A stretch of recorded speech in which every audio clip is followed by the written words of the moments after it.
চিকিৎসককে নিগ্রহের ঘটনার 48 ঘন্টা কেটে গেল, বিডিওর বিরুদ্ধে পদক্ষেপ গ্রহণ না করায় শনিবার মালদার হবিবপুরের বুলবুলচন্ডিতে বিক্ষোভ প্রদর্শন করল চিকিৎসক এবং স্বাস্থ্যকর্মীরা।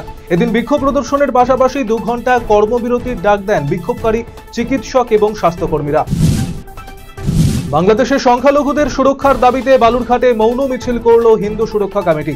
শনিবার বিকেলে বালুরঘাট শহরের নারায়ণপুর গান্ধী মূর্তির পাদদেশ থেকে মৌন মিছিলটি বের করা হয়, যা গোটা শহর পরিক্রমা করে বালুরঘাট জেলা প্রশাসনিক ভবন চত্বরের সামনে এসে শেষ হয়। মৌন মিছিলে অংশগ্রহণ করেন শতাধিক মানুষেরা। আরজিকর হাসপাতালে ডাক্তারি পড়ুয়াকে ধর্ষণ করে হত্যার অভিযোগ ঘিরে উত্তাল গোটা রাজ্য। দোষীর শাস্তি চেয়ে ক্রমশই বাড়ছে আন্দোলনের ঝাঁজ। এই ঘটনার প্রতিবাদে শনিবার রায়গঞ্জে পথে নামল ডিওয়াইএফআই এবং এসএফআই। এদিন রায়গঞ্জ শহরের ঘড়িমোড়ে পথ অবরোধ করে চলে বিক্ষোভ। হাসপাতালের মহিলা চিকিৎসকের সাথে এমন ঘটনায় স্তম্ভিত ছাত্র যুব নেতৃত্ব। নারী সুরক্ষা নিয়ে প্রশ্ন তুলেছেন তারা। এদিনের এই কর্মসূচিতে নেতৃত্ব দেন ডিওয়াইএফআই এর জেলা সম্পাদক ইন্দ্রজিৎ বর্মন। উত্তর দিনাজপুর জেলা ক্রীড়া সংস্থার পরিচালনায় শনিবার থেকে রায়গঞ্জ স্টেডিয়ামে শুরু হলো স্বর্গীয় রথীন্দ্রনাথ সরকার স্মৃতি মহিলা ফুটবল প্রতিযোগিতা। শনিবার উদ্বোধনী ম্যাচে পরস্পরের বিরুদ্ধে মাঠে নামে গোয়ালপুকুরের নন্দঝাড় ছাত্র সমাজ বনাম ডেঙ্গাপাড়া আদিবাসী মহিলা ফুটবল একাডেমি।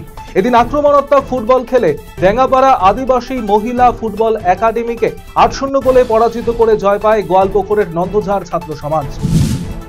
আরজিকর হাসপাতালের তরুণ চিকিৎসক হত্যাকাণ্ডের ঘটনায় উপযুক্ত তদন্তের দাবিতে শনিবার মালদায় বিক্ষোভে সামিল হলো ছাত্র পরিষদ।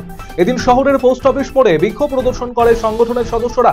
সংগঠনের রাজ্য সভাপতি সৌরভ প্রসাদ সহ অন্যান্য নেতৃত্ব এদিনের এই কর্মসূচিতে উপস্থিত ছিলেন। এই ঘটনায় উপযুক্ত তদন্তের দাবিতে সরব হয়েছেন সংগঠনের সদস্যরা।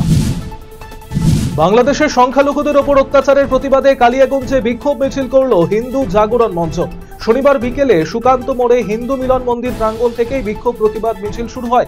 পরবর্তীতে শহরের বিভিন্ন এলাকা পরিক্রমা করে।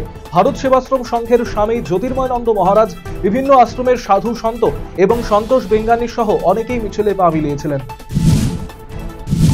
আরজিকর মেডিকেল কলেজে মহিলা চিকিৎসককে ধর্ষণ করে হত্যার অভিযোগ ঘিরে আন্দোলন চলছে রায়গঞ্জে।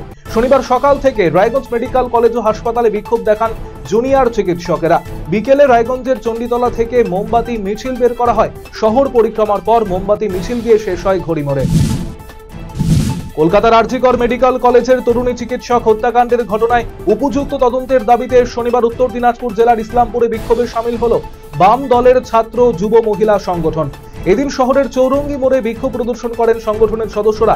সংগঠনের তরফে সুপ্রীতি ঘোষ, সুজন দাস, অরুণাভ ভাওয়াল সহ অন্যান্যরা এদিনের এই কর্মসূচিতে উপস্থিত ছিলেন। ঘটনায় উপযুক্ত তদন্তের দাবিতে সরব হয়েছেন সংগঠনের সদস্যরা।